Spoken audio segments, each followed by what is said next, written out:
2, 1.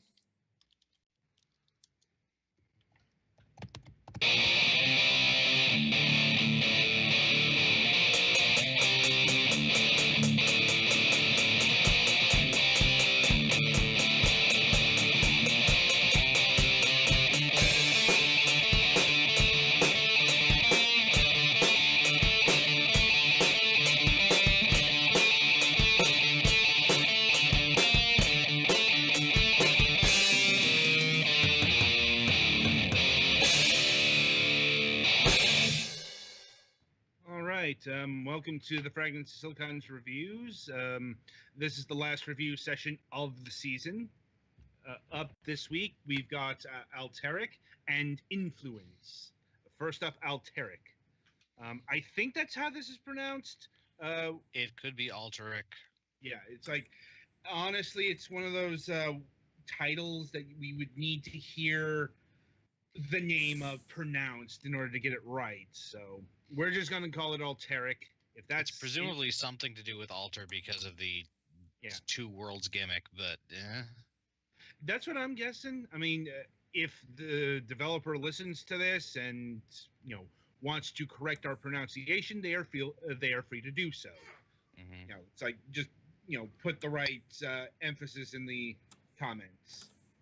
Anyway, so Alteric is we were trying to describe what kind of platformer this is exactly, because you might see from the footage here, if you're watching the video version of this, that it looks like a puzzle platformer.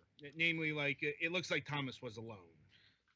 But it's not as much that as it looks. Yeah, it's a survival platformer. We're going to go with that. It's like Super Meat Boy or Dust Force or 1001 Spikes. Any one of those. Only there are sort of puzzles, but the puzzles are mostly how to get past thing that kills me. Yeah. Mm-hmm. Mind you, this game is nowhere near as intense as any of those games. But earlier I mentioned it was more of a slower Super Meat Boy. Yeah, that's sort of the notable disclaimer. I didn't play this game, but I've watched playing it some, and the main distinctive thing about how this game looks to me, not even the spare geometric things because that's been done, is that for a platformer where you have like theoretically all of the moves available that you have in Super Meat Boy, you have jumps, you have wall slides and wall jumps and stuff, and I think even a double jump. It's really slow and deliberate, and there's some reference to Dark Souls in some of the commentary on it, and I assume that's what they're talking about, is that this is a platformer where you really have to like decide what you're doing and then do it. Yeah, I'm like the developers had a quote on their own webpage mentioning, here it is in full. We tried to develop a game in such a way that the player realized here Thomas meets with Dark Souls.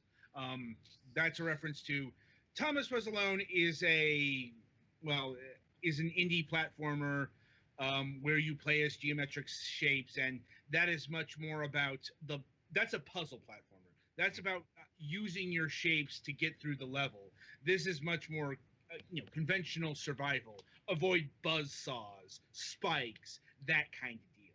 And there is the puzzling mechanic of there are times when you have to switch between two worlds to get the right platform to appear. But in terms of the depth of puzzle that is used with that mechanic, and this is a mechanic that is used in a lot of games, this game does not go super in depth with that. No, I think I can sum up this game in a single sentence. It's a jack of all trades, but it's really a master of none. Because I see a lot of games here that it apes, and it does all of the mechanics competently, but I can't say it does any particular gimmick or mechanic particularly well or interesting.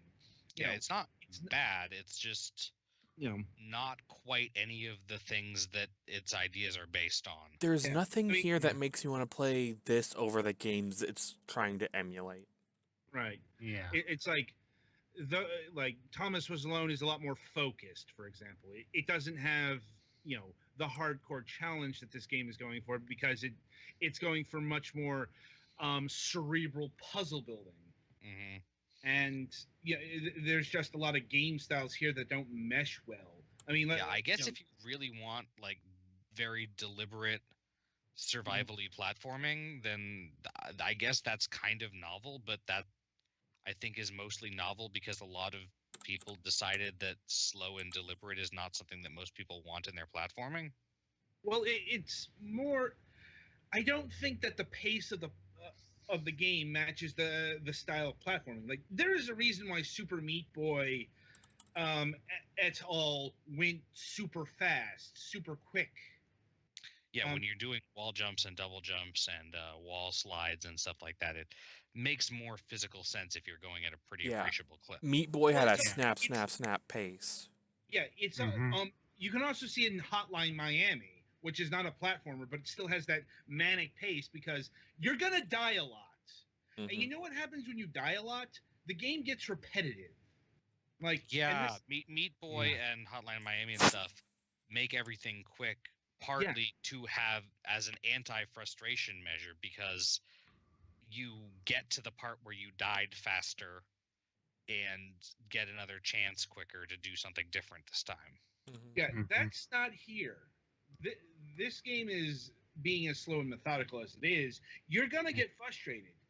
I got frustrated to the point where I rage quit because, I kept doing the same things over and over again at a glacial pace, where I'm dying because I'm so fucking slow. That's that's gonna uptick the temper. And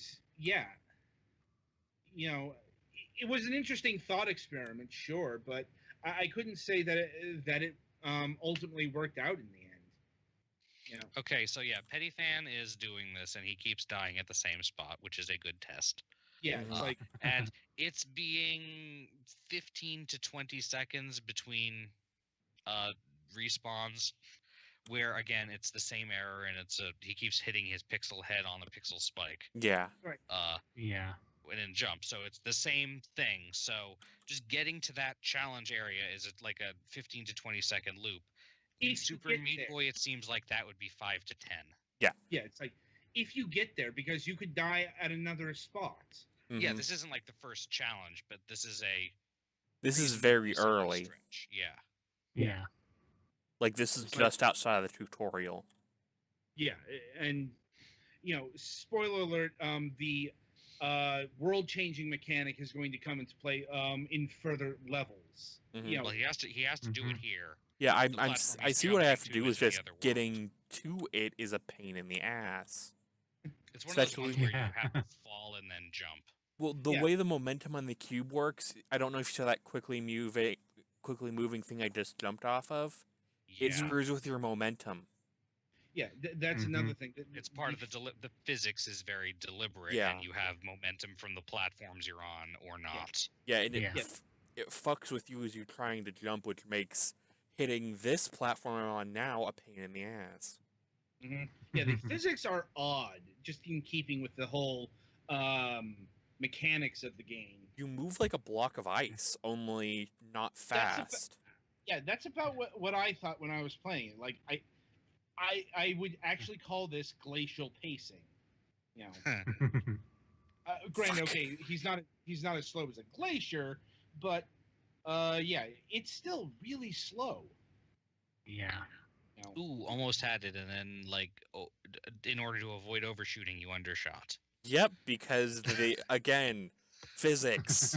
Fuck. Also, it's kind of weird that this game has a lot more slanties than I'm used to in this kind of game. And slants force you forward. Your cube.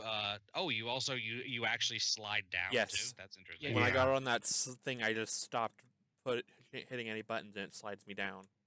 So your cube will tilt and tumble and slide and stuff, which is not usually a feature that you see in this kind of thing. So did it again. That weird physics thing. It just killed all my forward momentum, all of it. Yeah, it's when you're trying to jump between moving platforms. If you're trying to jump when they're moving away from each other, it's looks super hard. So Yeah, I'm madly going to make you do that later. he doesn't have the game, you know. Well, that's what I mean. Like, just from what I know about these kinds of games, I imagine they'd make us, jump from away moving platforms later. Probably. I got somewhere in the second chapter before I stopped, and yeah, there are also boss fights in this game. Yep. Super easy. I would not want to do. Okay, well, it would kind of have to be. I would not want to do a boss fight as an ice cube. I'm like, honestly, the overall challenge in this game isn't all that hard. Like, you can see it's not super death fixated like 1001 Spikes or something like that, but it's deceptively hard if you're just looking at it because the game feel maybe not doesn't translate as well as when you're actually playing the game.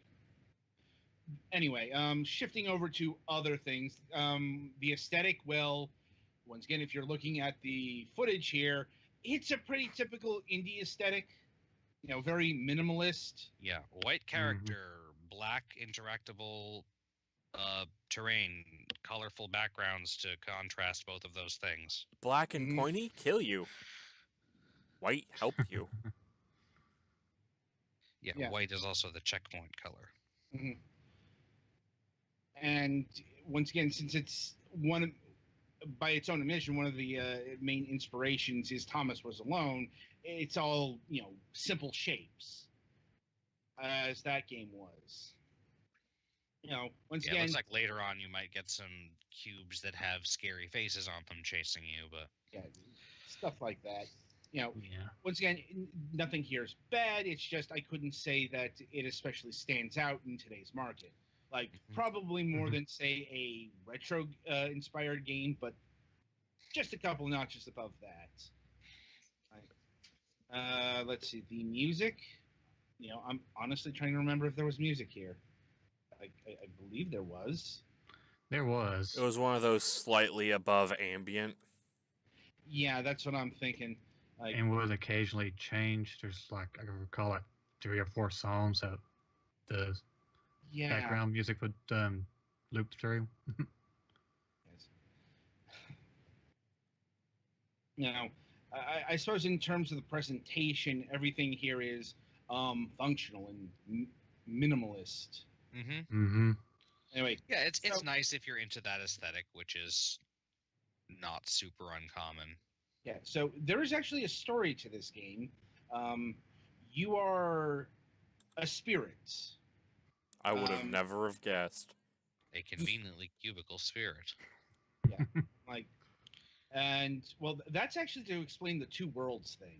You're a block of light energy trapped literally between two worlds, and that's what you're doing here.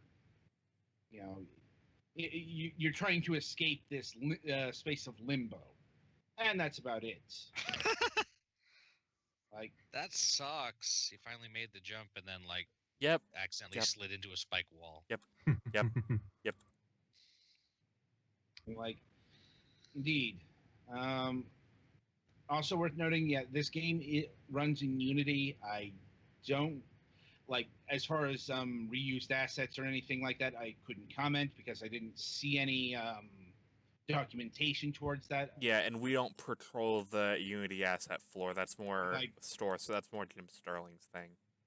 It's again, if they did steal assets, or excuse me, if they did borrow assets, they are pretty simple assets, not in a bad way, just worth mentioning, I suppose. Also, Alteric is available on not just the PC, but the PlayStation ecosystem. It's on the PlayStation 4 and the PlayStation Vita. So if you want to pick it up on those systems, you can. I guess if I had to give a recommendation, probably the PlayStation Vita version. I mean, assuming you have a Vita. Well, PlayStation TV it'll also work on. Yeah, and that's $30. Well, it's like just the design parameters. This would probably work better as a mobile game, like a handheld. Not literally game. A mobile game. You want to be controlling this with a D-pad or stick and buttons, but like. Although I suppose that it depends on how stuck you get in the level. Mm-hmm. Yeah. Anyway, so pricing. We actually have 2 pricings on this. On Steam, it's $3.99, and on PlayStation 4, it's on sale for the same price, or at least, it looks like it's on sale. Like it's on sale for $3.99, but regular price is $4.99. That's $4 is a better price for this than $5. Looking at it, but I that's imagine also the extras not probably like to pay the Sony licensing fees. and it's not like completely. It's not like they're charging $15 for it. Yeah. I think that is a big saving grace for it, is that it's not super expensive. So if you want to experience it and decide you don't like it, you're not like out a whole ton. So because it looks interesting, and like, I don't know, maybe you'll enjoy it if you like games where you have to work with difficult physics. Yeah, because once you double jump, you can't modulate that jump at all. No. It's one of those games where, you commit to your arc. Well, you can adjust your arc in midair, but the height, you hit jump, you're going a set height. Right. It's not as stiff as, say, Ghouls and Ghosts or Castlevania, but it's not Mario either.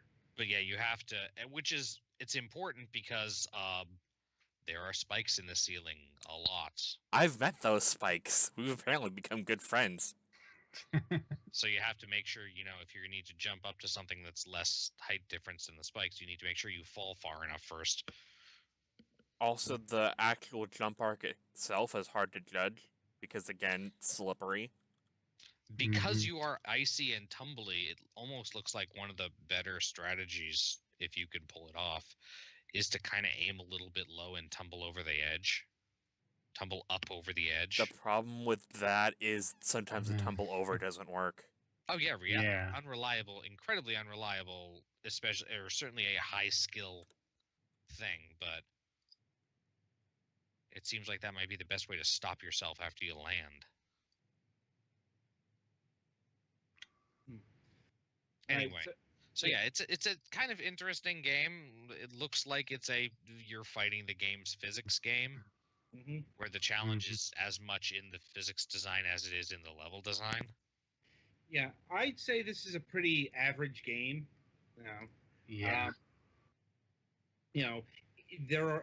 There are a lot of games that are like it in one way or another and are better, quite honestly. And this game is about the sum of its parts. Right. Any other thoughts on Alteric here? Not that I can think of. It looks fairly. Really. I mean, it's interesting. But it's a game you can might play. Not enjoy playing it. Yeah, it's okay. Just nothing outstanding. All right, so that'll about do it for this review. Be sure to tune in after the break, where we'll be talking about Influence, which is also weird. Yes, that is more weird than this game. Yes, it's like this game is only weird in the abstract. It's pretty like I said, it's pretty conventional in terms of indie aesthetics. Influence. I can't really I think the closest game that comes to mind is Euphoria, but we'll get into that next review. Till then, good gaming, etc., etc.